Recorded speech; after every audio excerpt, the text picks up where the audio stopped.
En septembre 2025, l'opération Paperclip est devenue virale sur X. Randi Weingarten, la présidente de la Fédération américaine des enseignants, est apparue sur MSNBC, arborant une simple trombone à son revers. Elle a déclaré qu'elle la portait comme un symbole de résistance, mais l'ironie était cruelle. L'opération Paperclip, c'était précisément le programme qui a permis à l'Amérique de sauver 1600 scientifiques nazis de leur procès. 24 nazis ont été condamnés à Nuremberg, 1600 ont obtenu des passeports américains et des emplois à la NASA. Les documents sont restés secrets jusqu'en 1985. Aujourd'hui, nous révélons la liste complète. Et pourquoi ces hommes étaient considérés comme plus importants que la justice? Ce n'est pas une théorie du complot. Ce sont des documents gouvernementaux, déclassifiés. C'est la plus grande hypocrisie morale du XXe siècle, documentée dans 16 000 dossiers que la CIA a cachés jusqu'en 1985. Et en 2025, ça redevient viral parce que les chiffres semblent tellement impossibles que les gens pensent que c'est faux. Mais chaque chiffre dans ce récit provient d'archives officielles américaines, de documents militaires et de demandes d'accès à l'information. Laissez-moi vous montrer à quel point ces contradictions étaient extrêmes. 1er octobre 1946, Nuremberg, le tribunal militaire international prononce les verdicts contre 24 hauts responsables nazis. 12 condamnations à mort, 7 peines de prison, 3 acquittements. Le monde pousse un soupir de soulagement. La justice a été rendue. Les criminels de guerre nazis sont punis. Le mal est tenu, responsable. Mais, au même moment, en septembre 1945, à peine un mois après la fin de la guerre, le gouvernement américain lance l'opération Overcast. Ce nom de code a ensuite été changé en opération Paperclip. La mission? Ramener des scientifiques nazis en Amérique, pas 20, pas 100, mais 1600 hommes. Beaucoup d'entre eux, membres de la SS, beaucoup d'entre eux, directement responsables de crimes de guerre. Mais ils avaient quelque chose que l'Amérique voulait, des connaissances scientifiques sur les missiles, les armes chimiques, la médecine et l'aviation. Voici l'arithmétique. Impossible. 24 dirigeants nazis ont été jugés et condamnés à Nuremberg. Mais 1600 scientifiques nazis ont été sauvés par les mêmes alliés qui avaient organisé Nuremberg. Cela fait 66 fois plus de personnes qui ont été sauvées que condamnées. Et voici le cœur de l'hypocrisie. Le gouvernement américain a dépensé des millions de dollars pour traquer et juger des criminels de guerre nazis, tout en dépensant simultanément des millions pour cacher d'autres criminels de guerre nazis, nettoyer leur passé et leur donner de nouvelles identités. La Joint Intelligence Objectives Agency, la JIOA, était responsable de l'opération Paperclip. Leur mission? Blanchir le passé nazi de ces scientifiques, littéralement. Ils appelaient ça fil sanitisation. Nettoyage de dossiers, les affiliations à la SS ont été supprimées, les crimes de guerre ont été effacés, les programmes de travail forcés ont été ignorés et ensuite, ces hommes ont reçu de nouveaux dossiers personnels, des antécédents propres et des visas américains. Laissez-moi vous donner l'exemple le plus célèbre, Werner von Braun. Von Braun était SS Sturmbannführer avec le grade de major. Il était le directeur technique de la production des fusées V2 à Peenemünde et plus tard à Mittelbau-Dora. Les fusées V2 ont tué environ 5000 personnes à Londres, à Anvers et dans d'autres villes, mais ce n'est pas le pire. 20 000 travailleurs forcés sont morts lors de la construction de ces fusées. Ils sont morts dans des usines souterraines, dans le camp de concentration de Mittelbau-Dora. Ils sont morts de faim, d'épuisement, de maladie et d'exécution. Il existe un document, daté du 15 août 1944, un mémo qui prouve que Wernher von Braun s'est personnellement rendu au camp de concentration de Buchenwald pour sélectionner des prisonniers qualifiés et les transférer à Mittelbau-Dora. Il y est allé au moins 12 à 15 fois. Il a vu les conditions. Il savait que des gens mourraient. Et pourtant, la production a continué. En 1945, alors que l'Allemagne s'effondrait, von Braun s'est rendu aux Américains. Il avait une liste, 500 noms de scientifiques nazis qui voulaient travailler pour les États-Unis. Les États-Unis ont dit oui, non seulement oui, mais merci. En septembre 1945, von Braun et 126 autres scientifiques allemands ont été emmenés à Fort Bliss, au Texas. Leur passé SS, nettoyé, leurs crimes de guerre, ignorés, leurs travailleurs forcés, oubliés. En 1950, von Braun est devenu citoyen américain. En 1960, la NASA l'a nommé directeur du Marshall Space Flight Center. Il est devenu le père de l'exploration spatiale américaine. La fusée Saturn V, qui a emmené Apollo 11 sur la Lune, a été développée sous sa direction. Neil Armstrong a atterri sur la Lune en 1969 avec une technologie basée sur les fusées V2, des fusées construites par des esclaves de camps de concentration. Mais voici l'ironie, que personne ne mentionne. Au moment même où l'Amérique accueillait Wernher von Braun et 1600 autres scientifiques nazis, l'Amérique rejetait des milliers de réfugiés juifs. De 1945 à 1948, des survivants de la Shoah, dans des camps de personnes déplacées en Allemagne, essayaient désespérément d'obtenir des visas pour les États-Unis. Les listes d'attente duraient des années. Les quotas d'immigration américains étaient extrêmement restrictifs. Le Displaced Persons Act de 1948 n'autorisait que 200 000 réfugiés sur 4 ans. Et même cela était retardé par des obstacles bureaucratiques. De nombreux survivants attendaient dans des camps pendant que des scientifiques nazis travaillaient déjà dans des laboratoires américains, des universités et des bases militaires. Laissez-moi être clair, un SS Sturmbannführer qui a causé la mort de 20 000 personnes par le travail forcé, a obtenu un visa américain en 1945 et la citoyenneté en 1950. Mais un survivant juif d'Auschwitz devait attendre des années et était souvent rejeté. Ce n'est pas de l'ironie, c'est une banqueroute morale. Et c'est documenté. Ce n'est pas spéculatif. Ce sont des dossiers du gouvernement américain. Maintenant, vous allez demander, pourquoi? Pourquoi l'Amérique a-t-elle fait ça? La réponse est simple et brutale. L'utilité. Le gouvernement américain a décidé que les scientifiques nazis étaient utiles et que les survivants de la Shoah ne l'étaient pas. C'était un calcul, coût-bénéfice. Von Braun pouvait construire des fusées, donc il était précieux.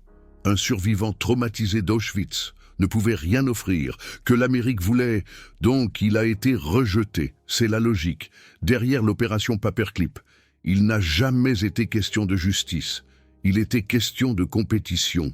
L'Union soviétique avait sa propre version de l'opération Paperclip, l'opération Oso-Aviakim.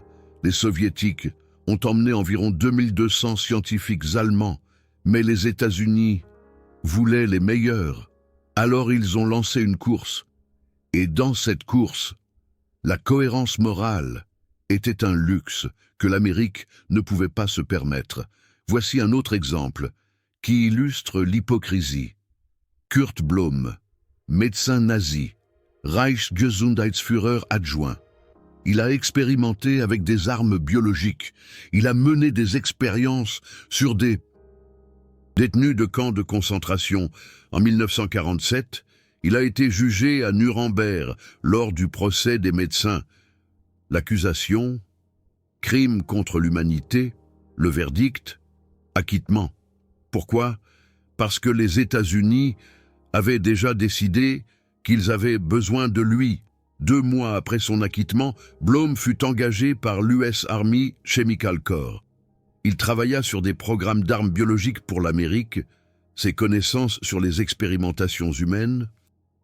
Désormais utile pour les États-Unis, Hubertus Strugold, médecin aéronautique nazi, il mena des expériences en haute altitude et sous pression sur des prisonniers à Dachau. Au moins 200 personnes moururent dans ces expériences. En 1947, l'opération Paperclip l'amena en Amérique. Il travailla pour l'US Air Force School of Aviation Medicine. Dans les années 1950, il en devint le directeur. Il fut surnommé le père de la médecine spatiale. Des astronautes s'entraînèrent sous sa supervision. Son nom était inscrit sur des bâtiments, des prix et des distinctions. Son passé, effacé, ses victimes, oubliées. Ce n'est qu'en 2013, plus de 60 ans plus tard, que l'Air Force retira son nom de son prix de médecine spatiale, après que des chercheurs eurent rendu publics ses crimes de guerre. Mais jusque-là, il avait vécu une vie pleine en Amérique, honoré et respecté. Tandis que ses victimes gisaient dans des fosses communes, Arthur Rudolph, ingénieur en fusée nazi, directeur de la production à Mittelbau-Dora, il supervisa le travail forcé des détenus de camps de concentration dans la construction des fusées V2. Des témoins affirmèrent que Rudolph ordonnait personnellement des exécutions lorsque les travailleurs ne produisaient pas assez vite. Après la guerre, l'opération Paperclip l'amena en Amérique. Il travailla pour l'US Army et plus tard pour la NASA. Il fut directeur de projet pour la fusée Saturn V. En 1969, lorsqu'Apollo 11 atteignit la Lune, Arthur Rudolph reçut la NASA Distinguished Service Medal, la plus haute distinction que la NASA puisse accorder pour service rendu à l'exploration spatiale. En 1984, près de 40 ans plus tard, le ministère de la Justice américain ouvrit une enquête sur Rudolph pour crimes de guerre. Il admit qu'il était au courant des conditions à Mittelbau-Dora, il admit qu'il voyait les travailleurs forcés, mais il affirma qu'il n'avait pas le choix. En 1984, Rudolph s'enfuit en Allemagne pour échapper aux poursuites. Les États-Unis révoquèrent sa citoyenneté, mais ils ne reprirent jamais sa médaille de la NASA. À ce jour, Arthur Rudolph reste un pionnier honoré de la NASA dans les archives officielles, malgré ses crimes de guerre documentés. Maintenant, les chiffres. 1600 scientifiques nazis. C'est le chiffre officiel que la CIA publia en 1985. Mais ce n'est que la partie émergée de l'iceberg. Des recherches plus récentes montrent que le nombre réel était plus élevé. Certains historiens estiment jusqu'à 10 000 personnes, si l'on inclut les membres de leur famille, les assistants et les partisans. Mais concentrons-nous sur les 1600. Qui étaient-ils? Voici la répartition. 500 scientifiques en fusée, 300 ingénieurs aéronautiques, 200 experts en armes chimiques, 150 médecins, 150 physiciens. Le reste était constitué d'experts en électronique, de concepteurs de sous-marins, de techniciens radars et de spécialistes de l'espionnage. Ils travaillèrent dans presque tous les domaines de l'armée et de la science américaine, NASA, US Army, Air Force, Navy, CIA, Atomic Energy Commission, programme d'armes chimiques, armes biologiques, défense antimissiles. Tous avaient des scientifiques de l'opération Paperclip à des postes de direction. Et voici le plus choquant. Beaucoup d'entre eux n'étaient pas de simples suiveurs. Ils étaient des membres actifs du parti nazi. Au moins 700 des 1600 étaient des membres documentés du NSDAP. Au moins 100 étaient membres de la SS. Au moins 50 étaient directement impliqués dans des crimes de guerre. Travail forcé, expérimentations humaines, meurtres. Mais leurs dossiers furent nettoyés. La GIOA supprima les informations compromettantes, falsifia les antécédents et mentit au département d'État et au président. le président Truman signa l'autorisation initiale de l'opération Overcast en septembre 1945. Mais il ajouta une condition. Pas de nazis, pas de membres de la SS, pas de criminels de guerre. La JIOA ignora cette condition. Ils firent venir des nazis, des membres de la SS et des criminels de guerre quand même. Et ils le cachèrent. Si Truman avait vu les véritables dossiers de Werner von Braun, Arthur Rudolph ou Hubertus Strugold en 1947, il ne les aurait jamais autorisés. Mais il ne vit que les versions nettoyées, les mensonges. Et c'est ainsi que le système fonctionna. Un scientifique nazi était identifié. La JIOA créait 2 dossiers. Un vrai, avec tous les rangs SS, les liens avec les camps de concentration et les crimes de guerre. Un nettoyé, avec des antécédents inventés et des crimes effacés. Le vrai dossier allait dans des archives secrètes. Le dossier nettoyé allait au département d'État pour approbation du visa. Le scientifique venait en Amérique, les années passaient. Personne ne posait de questions. Les vrais dossiers restaient secrets jusqu'en 1985. Pourquoi 1985 ? Parce que des chercheurs, des journalistes et des survivants de la Shoah avaient fait pression pendant des décennies, demande d'accès à l'information, poursuite judiciaire, enquête journalistique. En 1984, Linda Hunt publia son livre Secret Agenda sur l'opération Paperclip. Elle utilisa des documents déclassifiés pour montrer que la CIA et le Pentagone avaient menti pendant des décennies sur les criminels de guerre nazis. La pression publique devint trop forte. En 1985, la CIA publia 16 000 pages sur l'opération Paperclip. Pas toutes. De nombreux documents restèrent caviardés, mais suffisamment pour montrer la vérité. 1600 nazis. De nombreux membres de la SS, de nombreux criminels de guerre, tous protégés, tous honorés, tous payés avec l'argent des contribuables.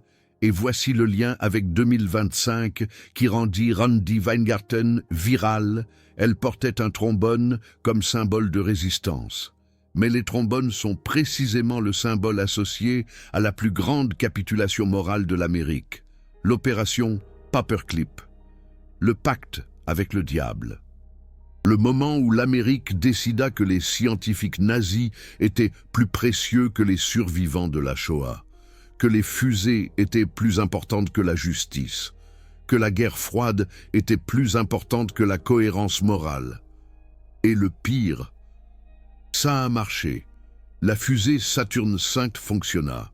Apollo 11 fonctionna. Les États-Unis gagnèrent la course à la Lune.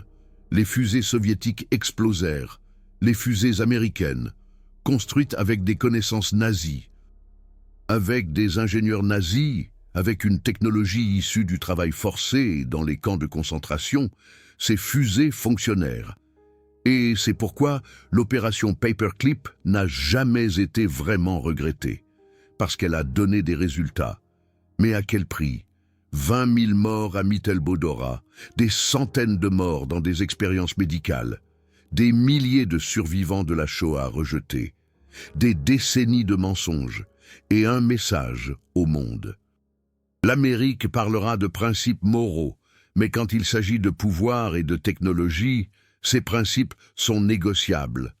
Les criminels de guerre nazis sont les bienvenus tant qu'ils sont utiles. Ce n'est pas la fin de l'histoire. Ce que nous avons montré jusqu'à présent, ce sont les faits qu'ils ne peuvent pas nier. Maintenant, nous révélons les documents secrets qui sont restés classifiés jusqu'en 1985. Et pourquoi ces contradictions persistent encore aujourd'hui ? Les noms deviendront encore plus choquants, les connexions encore plus profondes, et le parallèle moderne avec la duplicité de l'OSCE en Ukraine en 2025 devient d'une clarté éclatante. Laissez-moi vous montrer jusqu'où est allé le camouflage. Qui protégeait ces hommes? Quelles institutions ont caché la vérité? Et pourquoi a-t-il fallu 40 ans pour que le public l'apprenne? La JIOA, Joint Intelligence Objectives Agency, était l'organisation principale. Mais elle ne travaillait pas seule. Le Pentagone la soutenait, la CIA protégeait l'opération, le département d'État approuvait les visas, le FBI ne procédait à aucune vérification des antécédents. Et le Congrès? Il a été tenu dans l'ignorance pendant des décennies. Même les sénateurs qui avaient des habilitations de sécurité n'ont reçu que des informations expurgées. Les vrais dossiers sont restés dans des archives secrètes. Accès limité à quelques privilégiés. Déclassification seulement des décennies plus tard. De 1947 à 1973, pendant 26 ans, les scientifiques de l'opération Paperclip ont travaillé aux États-Unis. Et personne, en dehors de la communauté du renseignement, ne connaissait la pleine vérité. Les journalistes qui posaient des questions étaient bloqués. Les chercheurs qui soumettaient des demandes d'accès à l'information obtenaient des documents caviardés ou des refus pour des raisons de sécurité nationale. Les survivants de la Shoah qui reconnaissaient les scientifiques de Paperclip et portaient plainte étaient ignorés ou considérés comme non crédibles. Voici un exemple. En 1946, un survivant de la Shoah a reconnu Georg Ricke à Fort Bliss, au Texas. Ricke était le directeur général de Mittelwerk, l'usine de Mittelbau-Dora, où 20 000 prisonniers de camps de concentration sont morts pendant la construction des V2. Le survivant a déposé une déclaration sous serment auprès du US Army Judge Advocate. Que s'est-il passé? Rien. Ricke a continué à travailler pour les États-Unis jusqu'en 1947, puis il est retourné en Allemagne. En 1947, il a été jugé à Nuremberg lors du procès de Dora. Il a été condamné à la prison à vie, mais il n'a purgé que 5 ans. En 1952, il a été libéré. Pourquoi? Parce que les États-Unis sont intervenus. Ricke avait coopéré avec le gouvernement américain. Ils l'ont protégé. Après sa libération, il a travaillé comme consultant pour des entreprises d'armement ouest-allemandes. Ses connaissances en technologie de fusée étaient toujours précieuses. Ses crimes de guerre, pardonnés et oubliés. Maintenant, la liste complète. Voici d'autres scientifiques de l'opération Paperclip avec des crimes de guerre documentés que la CIA a cachés jusqu'en 1985. Walter Schreiber, médecin nazi, général médecin de la Wehrmacht. Il a supervisé des expériences humaines avec le typhus, la tuberculose et le gaz moutarde. Des prisonniers de camps de concentration ont été intentionnellement infectés pour tester des vaccins. Des centaines sont morts. En 1945, l'opération Paperclip l'a amené en Amérique. Il a travaillé pour la US Air Force School of Aviation Medicine au Texas. Son salaire, payé par l'argent des contribuables. En 1952, un survivant de la Shoah l'a reconnu dans un journal. Le scandale est devenu public. Le gouvernement américain a envoyé Schreiber en Argentine pour éviter l'embarras. Il a continué à y travailler comme conseiller médical. Il est mort en 1970 à Buenos Aires, jamais traduit en justice. Konrad Schüftan, ingénieur en optique. Il a développé le procédé Schüftan, une technique cinématographique.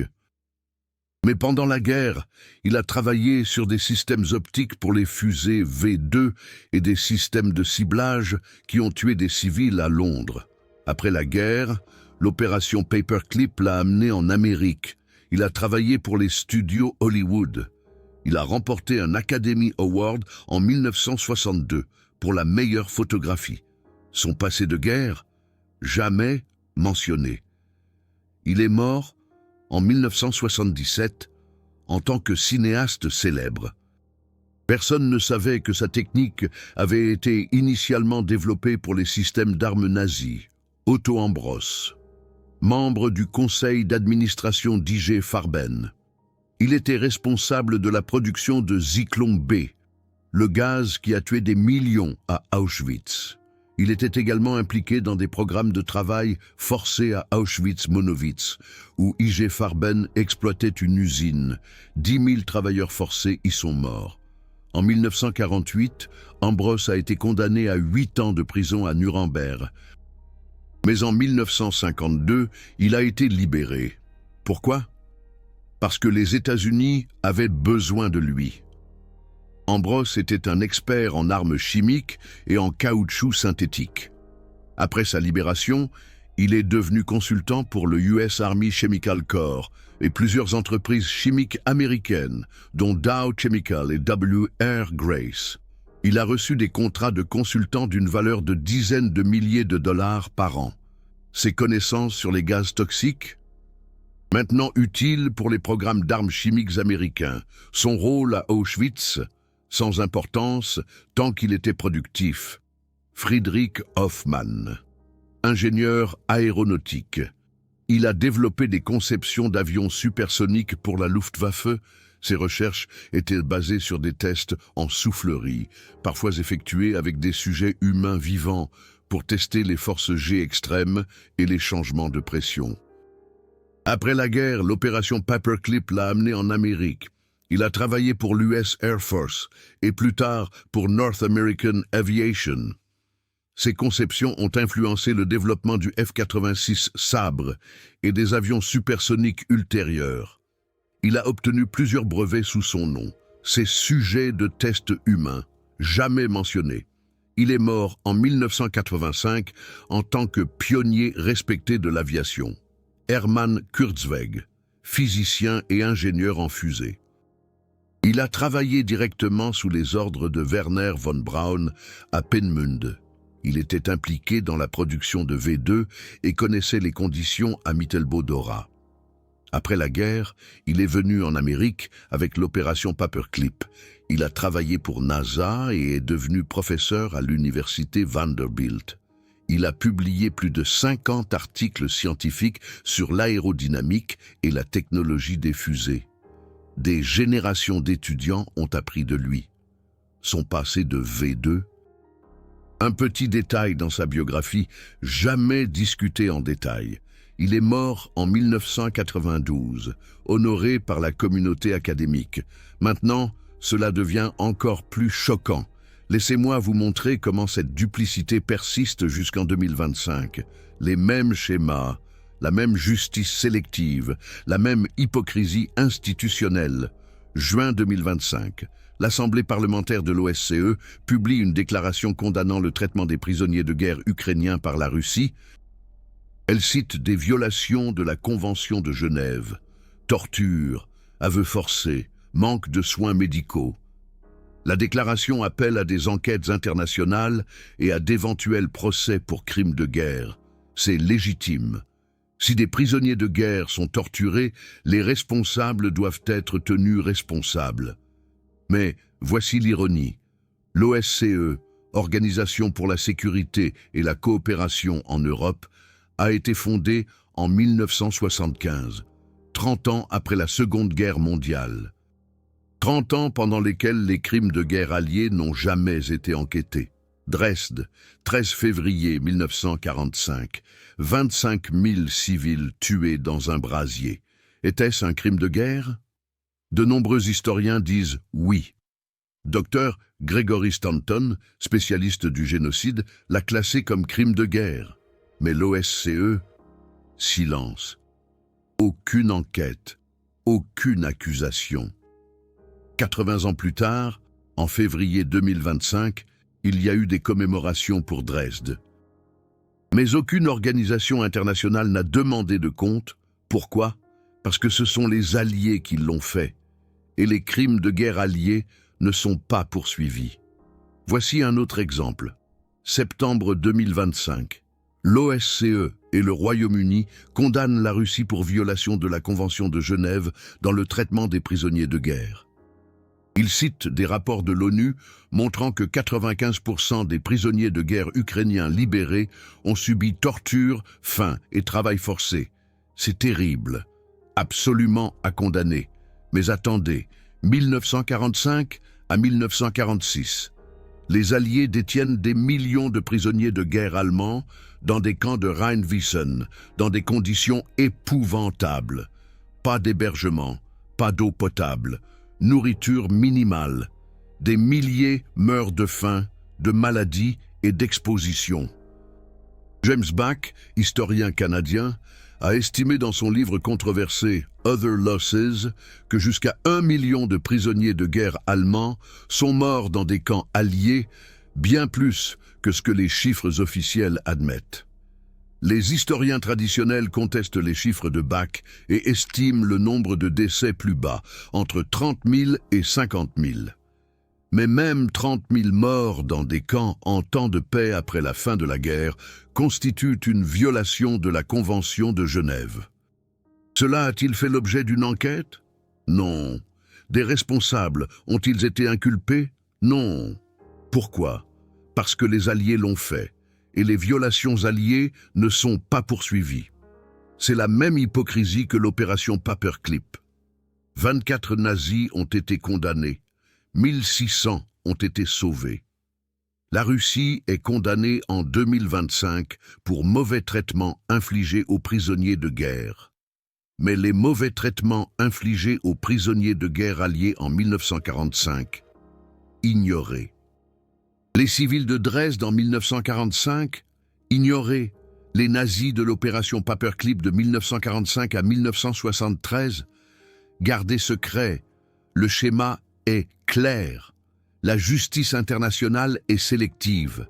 Elle ne s'applique qu'aux perdants et aux opposants, jamais aux gagnants et aux alliés. Maintenant, les voix de la vérité. Qui a révélé cela? Qui s'est battu pendant des décennies pour faire éclater ses secrets au grand jour? Linda Hunt, journaliste d'investigation. Elle a passé des années à soumettre des demandes d'accès à l'information, à fouiller dans les archives et à interviewer des survivants de la Shoah.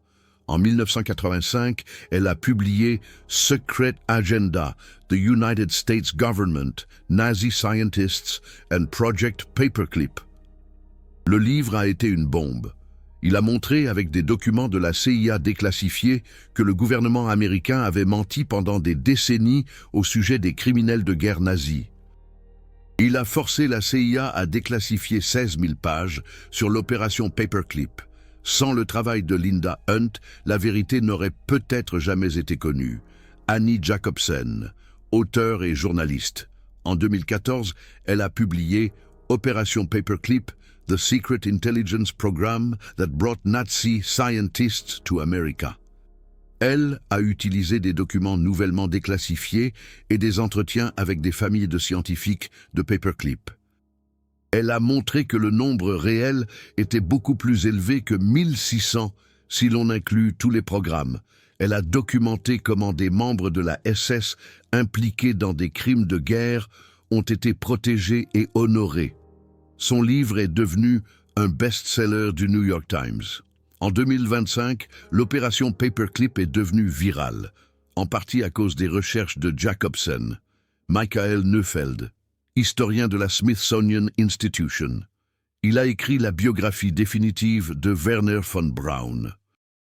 Il a montré, avec des archives allemandes et américaines, que von Braun était au courant du travail forcé et des conditions des camps de concentration. Il a utilisé une note de service du 15 août 1944 qui prouve que von Braun s'est rendu personnellement à Buchenwald. Neufeld a fait valoir que la réputation de von Braun en tant que scientifique apolitique était un mythe. Il était membre de la SS. Il a profité du travail d'esclaves des camps de concentration. Et il a menti à ce sujet pour le reste de sa vie. Les survivants de la Shoah se sont également battus pendant des décennies pour obtenir justice. Beaucoup ont reconnu des scientifiques de Paperclip en Amérique et ont tenté de les dénoncer, mais ils ont été ignorés. Leurs déclarations ont été rejetées comme étant émotionnelles, peu fiables ou non fondées. Ce n'est que dans les années 1980, lorsque des documents ont été déclassifiés, que leurs déclarations ont été validées. Mais à ce moment-là, de nombreux scientifiques de Paperclip étaient déjà morts, honorés et impunis. Maintenant, je voudrais parler de YouTube Super Thanks, le cœur en or en bas de la vidéo. Ces documents ont été cachés pendant des décennies. Pourquoi? Parce qu'ils révèlent des vérités inconfortables sur la double morale, la justice sélective et le racisme institutionnel. Ce ne sont pas des théories du complot. Ce sont des documents gouvernementaux déclassifiés, des archives militaires, des lettres personnelles. Chaque chiffre dans cette vidéo provient de sources officielles. Déclassification de la CIA en 1985, Archives nationales, Smithsonian Institution, rapport des Nations Unies, déclaration de l'OSCE, YouTube Super Thanks soutient directement l'accès à plus d'archives, plus de demandes d'accès à l'information, plus de documents qu'il préférerait de garder secrets. Chaque Super Thanks m'aide à passer des semaines dans les archives nationales, à numériser des centaines de pages, à travailler avec des historiens et à traduire des documents allemands, français et anglais. Sans ce soutien, je devrais créer du clickbait au lieu d'une histoire documentée. Il s'agit de justice historique, de montrer tous les côtés, pas seulement la version commode. Si cette vidéo a été précieuse, si ces chiffres vous ont choqué, si vous en voulez plus, alors utilisez Super Thanks. Chaque montant aide, et cela montre à YouTube que l'histoire documentée a plus de valeur que les courtes vidéos virales. Maintenant, le résumé final. Permettez-moi de rassembler tous les chiffres, toutes les institutions, toutes les contradictions, afin que vous ayez une vue d'ensemble. 24 dirigeants nazis ont été condamnés à Nuremberg. Et 1600 scientifiques nazis ont été sauvés grâce à l'opération Paperclip. C'est 66 fois plus sauvés que condamnés.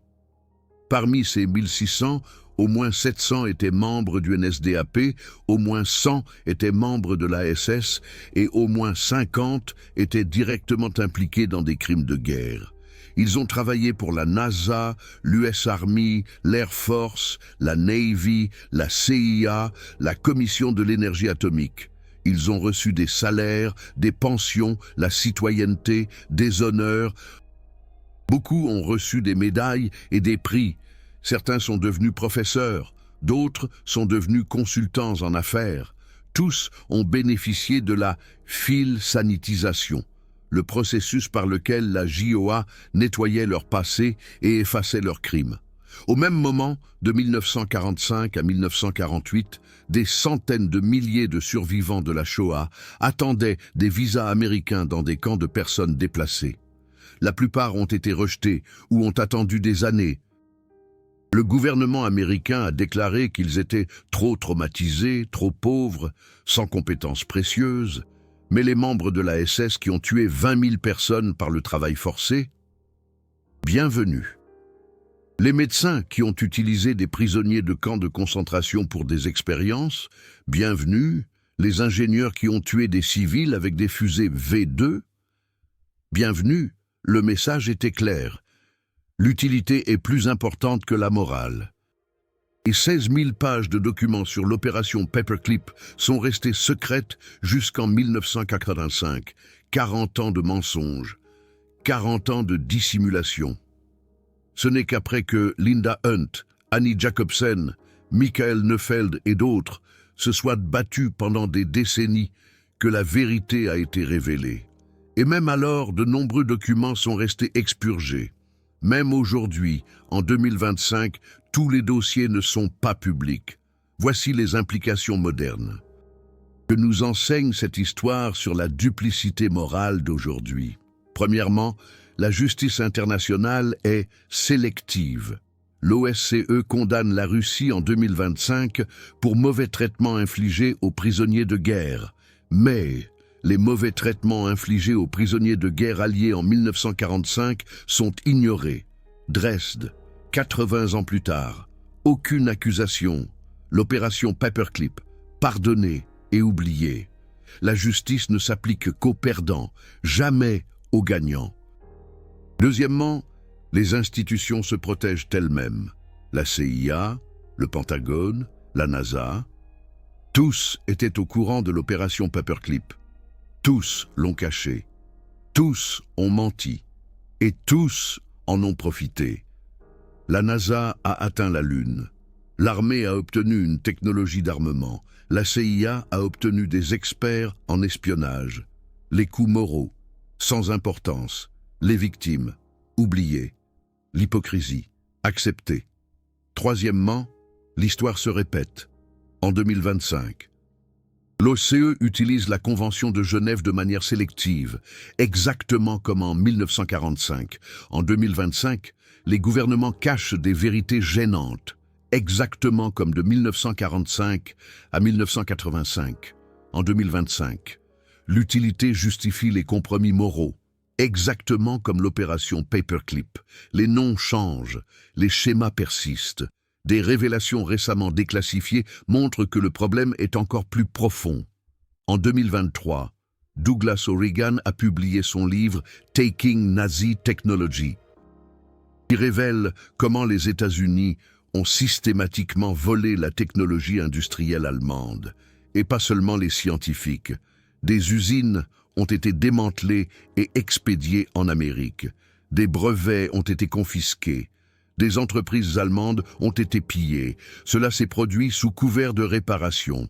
Mais c'était un vol systématique. Et les bénéfices? Des milliards pour les entreprises américaines. Les victimes allemandes?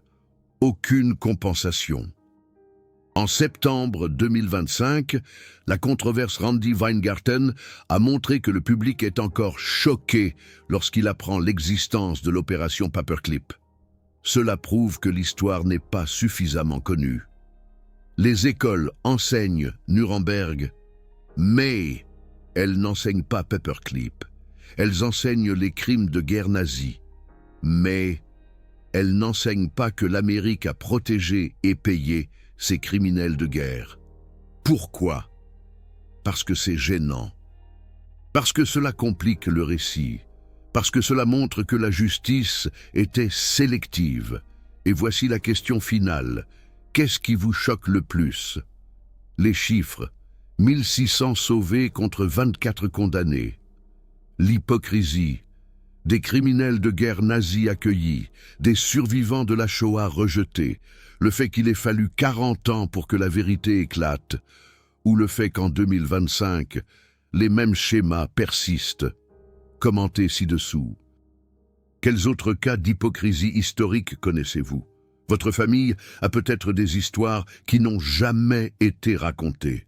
Chaque commentaire est un morceau d'histoire que nous révélons ensemble. Partagez vos pensées, partagez cette vidéo et utilisez Super Thanks si cette recherche a été précieuse. L'histoire documentée a besoin de votre soutien pour survivre.